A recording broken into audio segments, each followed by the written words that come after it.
regardez Kaziba TV et c'est l'heure de faire le point sur l'actualité nationale et internationale.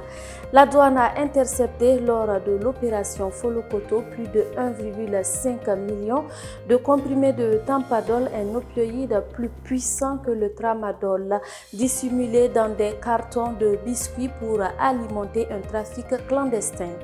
Ce médicament dangereux hors cadre médical expose les consommateurs à une forte dépendance au surdosage et à des risques graves pour la santé. D'autres produits dangereux et frauduleux ont également été saisis, empêchant leur introduction sur le territoire et protégeant ainsi la population. Les hauts fonctionnaires des pays membres de la Confédération des États du Sahel se sont réunis à Ouagadougou pour préparer la réunion ministérielle consacrée à la feuille de route de l'an 2 de l'organisation.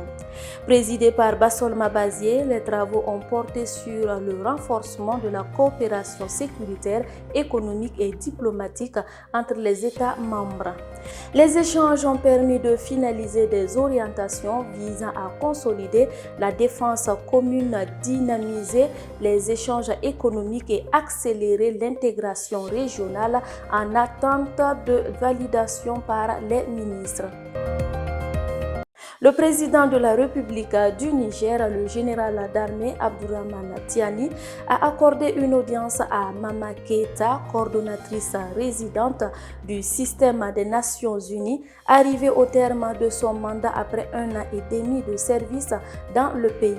À cette occasion, la responsable onusienne a exprimé sa reconnaissance aux autorités nigériennes et mis en avant l'hospitalité, l'humanisme et la simplicité du peuple nigérien qui ont facilité l'accomplissement de sa mission.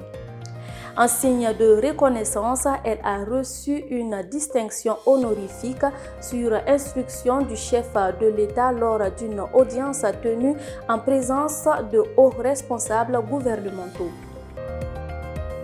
Emmanuel Macron a réuni les ministres de l'Intérieur et de la Justice ainsi que les services de renseignement pour faire le point sur les groupes d'action violente liés à certains partis politiques.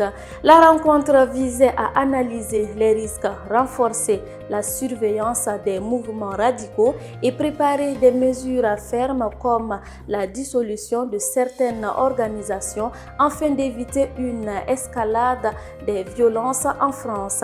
Fin de ce Kaziba News. Mesdames et messieurs, merci pour votre constante fidélité. L'information continue sur www.kazibatv.bf.